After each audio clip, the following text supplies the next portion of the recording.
Hi friends, welcome back to Shreya Kannada blogs. ಎಲ್ಲರೂ ಹೇಗಿದ್ದೀರಾ? I hope ಎಲ್ಲ ಚೆನ್ನಾಗಿದ್ದೀರಾ ಅಂತ. ನಾನು ತುಂಬ ಚೆನ್ನಾಗಿದ್ದೀನಿ. ಇದು ಬಂದು ಯುಗಾದಿ ಹಬ್ಬದ ಬ್ಲಾಗ್ ಆಗಿರುತ್ತೆ. ಸೊ ನಾನು ಇವತ್ತು ಬೆಳಗ್ಗಿಂದನೇ ಬ್ಲಾಗ್ನ ಶುರು ಮಾಡ್ಕೊಂಡಿದ್ದೀನಿ. ಹಾಗೆ ಮೊದಲನೇದಾಗಿ ಎಲ್ಲರಿಗೂ ಯುಗಾದಿ ಹಬ್ಬದ ಆರ್ಥಿಕ ಶುಭಾಶಯಗಳು. ನಮಗೆ ಇದು ಹೊಸ ವರ್ಷ, ನಮಗೆ ಜನವರಿ 1 ಅಲ್ಲ ಹೊಸ ವರ್ಷ, ನಮಗೆ ಇದು ಹೊಸ ವರ್ಷ. ಯುಗಾದಿ ಹಬ್ಬದಿಂದ ನಮಗೆ ಹೊಸ ವರ್ಷ ಆರಂಭ. ಸೊ ಯಾರೆಲ್ಲ ಏನೇನು ಅಂದ್ಕೊಂಡಿದ್ದೀರಾ, ನೀವು ಈ ವರ್ಷದಲ್ಲಿ ಏನೇನು ಆಗಬೇಕು ಅಂದ್ಕೊಂಡಿದ್ರೆ ಎಲ್ಲ ಆಗಲಿ, ಎಲ್ಲ ನಿಮ್ಮ ಆಸೆಗಳೆಲ್ಲ ಈಡೇರಲಿ ಅಂತ ನಾನು ದೇವ್ರ ಹತ್ರ ಕೇಳ್ಕೊತೀನಿ. ಸೊ ಹಾಗೆ ಈ ವಿಡಿಯೋನ ಎಲ್ಲೂ ಸ್ಕಿಪ್ ಮಾಡಿದೆ ನೋಡಿ. ಏನಕ್ಕೆ ಅಂದರೆ ನಿಮ್ಮ ಹತ್ರ ನಾನು ಹೇಳ್ದಂಗೆ 6 ಮಂತ್ಸಿಗೆ ನನ್ನ ಮಗಳ ಫೇಸ್ನ ರಿವೀಲ್ ಮಾಡಿದೆ ಅಂತ ಹೇಳಿದ್ದೆ. ಹಾಗೆ ಈ ವ್ಲಾಗಲ್ಲಿ ನನ್ನ ಮಗಳ ಫೇಸ್ನ ರಿವೀಲ್ ಮಾಡಿದ್ದೀನಿ. ಯುಗಾದಿ ಹಬ್ಬದ ದಿನ ನಿಮ್ಮ ಜೊತೆ ನಾನು ಶೇರ್ ಮಾಡ್ಕೊಂಡಿದ್ದೀನಿ. ಎಲ್ಲೂ ಸ್ಕಿಪ್ ಮಾಡಿದೆ, ಕೊನೆವರೆಗೂ ನೋಡಿ ನನಗೆ ಸಪೋರ್ಟ್ ಮಾಡಿ ಅಂತ ಕೇಳ್ಕೊತೀನಿ. ಸೊ ಮಾರ್ನಿಂಗು ಅಮ್ಮ ಕಸ ಎಲ್ಲ ಗುಡಿಸಿ ಮನೆಯೆಲ್ಲ ಒರೆಸ್ಕೊಟ್ಟಿದ್ರು. ಅಂದರೆ ಅಡುಗೆನೂ ಮಾಡಿಕೊಂಡು ಅಮ್ಮಂಗೆ ಪೂಜೆನೂ ಮಾಡೋದಕ್ಕೆ ಲೇಟ್ ಆಗುತ್ತೆ ಅನ್ನೋಕ್ಕೋಸ್ಕರ ನಾನೇ ಬೇಗ ಎದ್ದು ರೆಡಿಯಾಗಿ ಪೂಜೆ ಮಾಡೋಣ ಅಂತ ಅಂದ್ಬಿಟ್ಟು, ಅಮ್ಮಂಗೆ ಸ್ವಲ್ಪ ಹೆಲ್ಪ್ ಮಾಡೋಣ ಅಂತ ಅಂದ್ಬಿಟ್ಟು ಶುರು ಮಾಡಿಕೊಂಡೆ. ಸೊ ಪೂಜೆ ಸಾಮಾನೆಲ್ಲ ತೊಳೆದಿಟ್ಟೆ. ಹಾಗೆ ಗೊಂಬೆಗೆ ನೈಟ್ ನಾನು ಮೆಹಂದಿ ಹಾಕಿದ್ದೆ. ಅವಳು ಓವರ್ ನೈಟ್ ಹಾಗೆ ಮಲಗಿಸಿದ್ದೆ ಅವಳನ್ನ. ಸೊ ಬೆಳಗ್ಗೆ ಡಾರ್ಕಾಗಿ ಚೆನ್ನಾಗಿ ಬಂದಿತ್ತು. ಅದಾದಮೇಲೆ ದೇವ್ರ ಫೋಟೋ ಎಲ್ಲ ಒರೆಸ್ಕೊಂಡು ಪೂಜೆನ ಮಾಡ್ಕೊಳ್ಳೋಕೆ ಶುರು ಮಾಡಿಕೊಂಡೆ. ಹಾಗೆ ಒಂದು ಕಡೆ ಅಮ್ಮ ಅಡುಗೆಗೆ ಆಲ್ರೆಡಿ ರೆಡಿ ಮಾಡ್ಕೊಂಡಿದ್ರು. ಅಂದರೆ ಒಬ್ಬಟ್ಟಿಗೆ ಕಣಕ ಎಲ್ಲ ಕಳಿಸಿ ಅಲ್ಲೇ ಎತ್ತಿಟ್ಟು ಹೂರ್ಣಕ್ಕೆಲ್ಲ ರೆಡಿ ಮಾಡ್ಕೊತಾಯಿದ್ರು. ಸೊ ಇವತ್ತು ಅಮ್ಮನ ಅಡುಗೆಲಿ ನಂದೇನು ಹೆಲ್ಪ್ ಇಲ್ಲ ಅಂತಲೇ ಹೇಳ್ಬೋದು. ಯಾಕಂದರೆ ಈ ಕಡೆ ದೇವ್ರದ್ದೆಲ್ಲ ಕ್ಲೀನ್ ಮಾಡಿಕೊಂಡು ಪಾಪನ ನೋಡಿಕೊಂಡು ನಾನು ಈ ಕಡೆ ಮಾಡಿಕೊಂಡೆ, ಅಮ್ಮ ಆ ಕಡೆ ಮಾಡ್ಕೊತಾಯಿದ್ರು. ಸೊ ನನಗೆ ಒಬ್ಬಟ್ಟು ಎಲ್ಲ ಅಷ್ಟಾಗಿ ಮಾಡೋದಕ್ಕೆ ಬರೋಲ್ಲ. 1-2 ಸರಿ ಮತ್ತು ಟ್ರೈ ಮಾಡಿದ್ದೆ ನಮ್ಮ ಮನೇಲಿ. ಫಸ್ಟ್ ಸರಿ ಮಾಡಿದಾಗ ಚಪಾತಿ ಹಿಟ್ಟು ಕಲಸೋ ಥರನೇ ಕಲಿಸ್ಬಿಡೋದಕ್ಕೆ ಉಪ್ಪು ಹಾಕ್ಬಿಟ್ಟಿದ್ದೆ. ನನಗೆ ಗೊತ್ತಿರಲಿಲ್ಲ ಉಪ್ಪು ಹಾಕಬಾರ್ದು ಅಂತ. ಇನ್ನೊಂದು ಸರಿ ಮಾಡಿದಾಗ ಯಾಕೋ ಬಂದೇ ಇರಲಿಲ್ಲ, ಅದು ಮೈದಾ ಹಿಟ್ಟು ಸರಿಯಾಗಿ ಕಲಿಸಿರಲಿಲ್ಲ ನಾನು. ಸೊ ಯಾಕೆ ಅಂದರೆ 7 ಇಯರ್ಸಲ್ಲಿ ನಾನು ಮದುವೆಯಾಗಿ 7 ಇಯರ್ಸ್ ಆಯ್ತಾ ಬಂತು. 7 ಇಯರ್ಸಲ್ಲಿ ಫುಲ್ ಫ್ಲೆಜ್ಜಾಗಿ ನಮ್ಮಲ್ಲಿ ನಾವು ಹಬ್ಬ ಮಾಡಿಲ್ಲ. ನಾವು ಊರಿಗೆ ಹೋಗ್ಬಿಡ್ತೀವಿ, ಮನೇಲಿ ಪೂಜೆ ಮಾಡಿಬಿಟ್ಟು. ಏನಕ್ಕೆ ಅಂದರೆ ಅಲ್ಲಿ ಅತ್ತೆ ಮಾವ ಇಬ್ಬರೇ ಇರೋ ಕಾರಣ ನಾವು ಹೋಗಲಿಲ್ಲ ಅಂದರೆ ಏನು ಹಬ್ಬ ಏನು ಮಾಡೋದಕ್ಕೆ ಹೋಗಲ್ಲ. ಸೊ ಅವ್ರಿಗೂ ನಾವು ಬಿಟ್ಟರೆ ಬೇರೆ ಯಾರೂ ಇಲ್ವಲ್ಲ. ಸೊ ನಾವು ಮಗ ಸೊಸೆ ಅನ್ಸ್ಕೊಂಡು ನಾವು ಹೋಗಲೇಬೇಕು. ಸೊ ಅಲ್ಲಿಗೆ ಹೋಗ್ಬಿಡ್ತೀವಿ. ಅಲ್ಲಿಗೆ ಹೋಗೋ ಅಷ್ಟೊತ್ತಿಗೆ ನಾನು ಅತ್ತೆನೇ ಏನು ಬೇಕೋ ಅದನ್ನೆಲ್ಲ ಮಾಡ್ಕೊಂಡಿರ್ತಾರೆ. ನನ್ನನ್ನು ಏನು ಕಾಯಲ್ಲ ನಮ್ಮ ಅತ್ತೆ ಪಾಪ. ಸೊ ಇಲ್ಲಾಂದರೆ ಊರಿಗೆ ಹೋಗೋಕ್ಕಾಗಲಿಲ್ಲ ಅಂತಂದರೆ ಇಲ್ಲಿ ಅಮ್ಮನ ಮನೆಗೆ ಬಂದುಬಿಡ್ತೀನಿ. ಸೊ ಇಲ್ಲಿ ಬಂದರೆ ಅಮ್ಮನೂ ಮಾಡ್ಕೊಂಡಿರ್ತಾರೆ. ಸೊ 2 ಕಡೆಗೆ ಹೋದರೂ ನಂದೇನು ಅಷ್ಟು ಕೆಲಸ ಇರೋದಿಲ್ಲ. ಹಾಗಾಗಿ ನಾನು ಅದನ್ನು ಏನೂ ಕಲಿಯೋದಕ್ಕೂ ಆಗಿಲ್ಲ, ನಾನು ಯಾವತ್ತೂ ಟ್ರೈಯೂ ಕೂಡ ಮಾಡೋಕ್ಕಾಗಲಿಲ್ಲ. ಸೊ ಹಾಗಾಗಿ ಇವತ್ತು ಅಡುಗೆ ಅಂದರೆ ಹಬ್ಬದ ಅಡುಗೆ ಎಲ್ಲ ಅಮ್ಮಂದೇ ಆಗಿತ್ತು. ಸೊ ನಾನು ಇಲ್ಲಿ ಪಾಪುಗೆ ಎಣ್ಣೆ ಹಚ್ಚಿ ಗೊಂಬೆಗೂ ಫುಲ್ಲು ಹಳ್ಳೆಣ್ಣೆ ಎಲ್ಲ ಹಚ್ಬಿಟ್ಟು ಅವಳಿಗೆ ಬಿಸಿಲಿಗೆ ನಿಲ್ಲಿಸಿದ್ದೆ. ಸೊ ಪಾಪುಗೆ ಎಲ್ಲಿ ಸರಿ ಎಲ್ಲ ಮಾಡಿ ತಿನ್ನಿಸಿ ಅವಳಿಗೂ ಸ್ನಾನ ಮಾಡಿಸಿ ಮಲಗಿಸಾದ್ಮೇಲೆ ನಾನು ಗೊಂಬೆಗೂ ಸ್ನಾನ ಎಲ್ಲ ಮಾಡಿಸಿ ಅವಳನ್ನ ನೀಟಾಗಿ ರೆಡಿ ಮಾಡಿದೆ. ಎಷ್ಟು ಚೆನ್ನಾಗಿ ಮುದ್ದಾಗಿ ಕಾಣಿಸ್ತಾ ಇದ್ಲು ನಮ್ಮ ಗೊಂಬೆ ಥರನೇ ಕಾಣಿಸ್ತಾ ಇದ್ಲು. ಸೊ ಹೆಣ್ಮಕ್ಳು ಮನೇಲಿದ್ರೆ ಈ ಥರ ಹಬ್ಬ ಏನಾದರೂ ಬಂದಾಗ ಅವ್ರನ್ನ ರೆಡಿ ಮಾಡಿ ನೋಡೋದೇ ಒಂಥರ ಚೆಂದ. ಸೊ ಅವಳಿಗೊಂದು ಪುಟ್ಟು ಚೌಲಿ ಇತ್ತು, ಅದನ್ನು ಕೂಡ ಹಾಕಿ ಚೆನ್ನಾಗಿ ರೆಡಿ ಮಾಡಿದ್ದೆ. ಸೊ ರೆಡಿ ಮಾಡಿಸ್ಕೊತಾಳೆ ಪಾಪ. ಯಾವತ್ತು ನನಗೆ ಬೇಡ ಮಮ್ಮಿ, ನನಗೆ ಹಿಂಸೆ ಆಗುತ್ತೆ ಅಂತ ಯಾವತ್ತೂ ಹೇಳ್ದೋಳಲ್ಲ. ರೆಡಿ ಮಾಡಿದ್ರೆ ಆರಾಮಾಗಿ ಮಾಡಿಸ್ಕೊತಾಳೆ. ಸೊ ಅದೇ ಅಲ್ವಾ, ಅವ್ರನ್ನ ರೆಡಿ ಮಾಡಿ ನೋಡೋದೇ ನಮಗೆ ಖುಷಿ. ಮೊದಲೆಲ್ಲ ನಾವು ಮಕ್ಕಳಾಗಿದ್ದಾಗ ಅಂದರೆ ಬಿಫೋರ್ ಮ್ಯಾರೇಜ್ ನಮ್ಮಮ್ಮ ನಮಗೆ ರೆಡಿ ಮಾಡಿ ನೋಡೋರು. ಸೊ ಈಗ ನಾವು ತಾಯಿಯಾಗಿ ನಮ್ಮ ಮಕ್ಕಳನ್ನ ರೆಡಿ ಮಾಡಿ ನೋಡೋದೇ ನಮಗೆ ಒಂಥರ ಆನಂದ. ಸೊ ಅದಾದಮೇಲೆ ಅಮ್ಮ ಅಡುಗೆಯಲ್ಲಿ ಬ್ಯುಸಿಯಾಗಿದ್ರಲ್ಲ. ಸೊ ಪಾಪದ್ದು ಸ್ವಲ್ಪ ಸುಸು ಬಟ್ಟೆಗಳಿತ್ತು. ಇವತ್ತೇನು ದೊಡ್ಡ ಮಿರಾಕಲ್ ಅಂತ ಹೇಳ್ಬೋದು. 3 ಅವರ್ಸ್ವರೆಗೂ ನನ್ನ ಮಗಳು ಮಲಗಿದ್ಲು.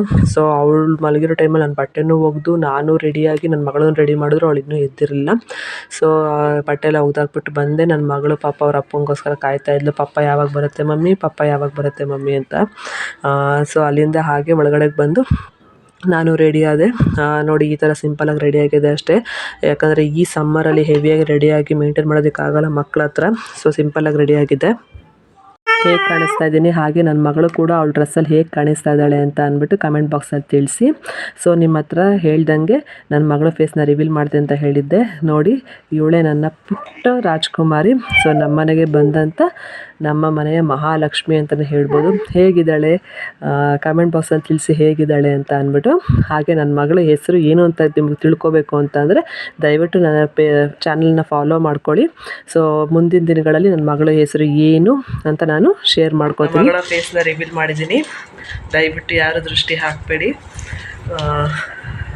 ಇವತ್ತಿಗೆ ನನ್ನ ಮಗಳಿಗೆ 6 ಮಂತ್ಸ್ ಮೇಲೆ 1 ವೀಕ್ ಅಲ್ಲ ಚಿನ್ನ.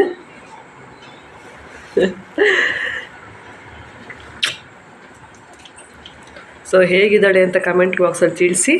ಹಾಗೆ ಇನ್ಮೇಲಿಂದ ಫ್ರೂಟ್ಸ್ ಆಗಲಿ ವೆಜಿಟೇಬಲ್ಸ್ ಆಗಲಿ ಸ್ವಲ್ಪ ಸ್ವಲ್ಪ ಇಂಟ್ರೊಡ್ಯೂಸ್ ಮಾಡೋಣ ಅಂತ ಅಂದ್ಕೊಂಡಿದ್ದೀನಿ.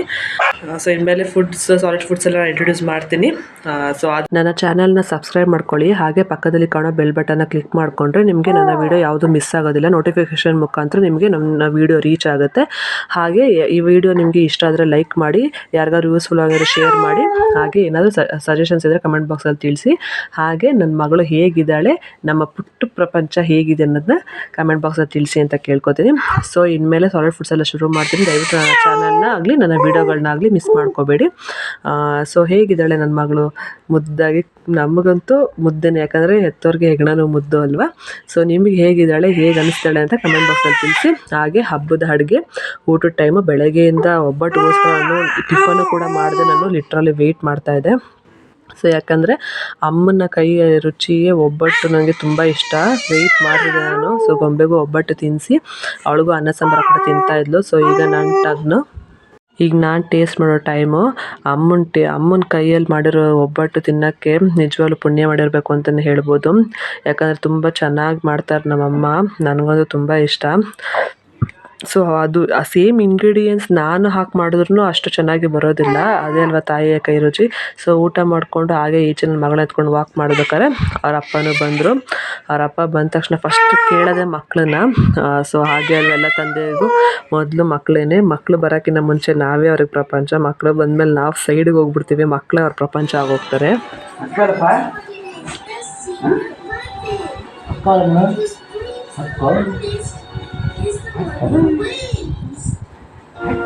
ಯಾರಪ್ಪ ಅದು? ಆರದ್ದು ಅಪ್ಪ ಅಪ್ಪನ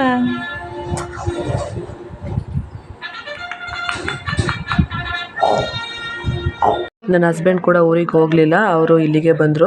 ಏನಕ್ಕೆ ಅಂದರೆ ಇನ್ನು 15 ಡೇಸಿಗೆ ಊರಲ್ಲಿ ಹಬ್ಬ ಇದೆ, ಊರ ಹಬ್ಬ. ಸೊ ಅವಾಗೆಲ್ಲ ಒಟ್ಟಿಗೆ ಹೋಗೋಣ ಅಂತ. ಯಾಕಂದರೆ ನಮ್ಮ ಪಾಪು ಹುಟ್ಟಿದಾಗಿಂದ ನಾನು ಊರಿಗೆ ಹೋಗಿಲ್ಲ. ಅತ್ತೆ ಮಾವ ಬಂದು ನೋಡ್ಕೊಂಡೋಗಿರೋದು ಅಷ್ಟೇ. ಸೊ ಹಾಗಾಗಿ ಊರಿಗೆ ಹೋಗೋಣ ಅಂದ್ಬಿಟ್ಟು, ಹಬ್ಬಕ್ಕೆ ಹಿಂಗಿರೋ ಹೋಗ್ತೀವಲ್ಲ ಅಂದ್ಬಿಟ್ಟು ಅವ್ರು ಇಲ್ಲಿಗೆ ಬಂದರು. ಸೊ ಅವರು ಊಟ ಎಲ್ಲ ಮುಗಿಸ್ಕೊಂಡು ಪಾಪುನು ಮಲ್ಕೊಂಡ್ಲು, ಗೊಂಬೆನೂ ಮಲ್ಕೊಂಡ್ಲು. ನಾನು ಸ್ವಲ್ಪ ಎಡಿಟಿಂಗ್ ಇತ್ತು ಅಂದ್ಬಿಟ್ಟು ಹಾಗೆ ಕೂತಿದ್ದೆ. ಸೊ ಇದಾಗಿತ್ತು ಇವತ್ತಿನ ವ್ಲಾಗ್ ಫ್ರೆಂಡ್ಸ್. ಫುಲ್ ವ್ಲಾಗ್ ನೋಡಿದರೆ ಸಬ್ಸ್ಕ್ರೈಬ್ ಮಾಡ್ಕೊಳ್ಳಿ. ಹಾಗೆ ನನ್ನ ಚಾನಲ್ನ ಸಪೋರ್ಟ್ ಮಾಡಿ ಅಂತ ಕೇಳ್ಕೊತೀನಿ. ಸೊ ನಮ್ಮ ಪುಟ್ಟ ಪ್ರಪಂಚ ಹೇಗಿದೆ ಅನ್ನೋದನ್ನ ಕಮೆಂಟ್ ಬಾಕ್ಸಲ್ಲಿ ತಿಳಿಸಿ. ಸೊ ಮುಂದಿನ ವ್ಲಾಗಲ್ಲಿ ಸಿಗ್ತೀನಿ. ಅಲ್ಲಿವರೆಗೂ thank you for watching. Take care. Bye.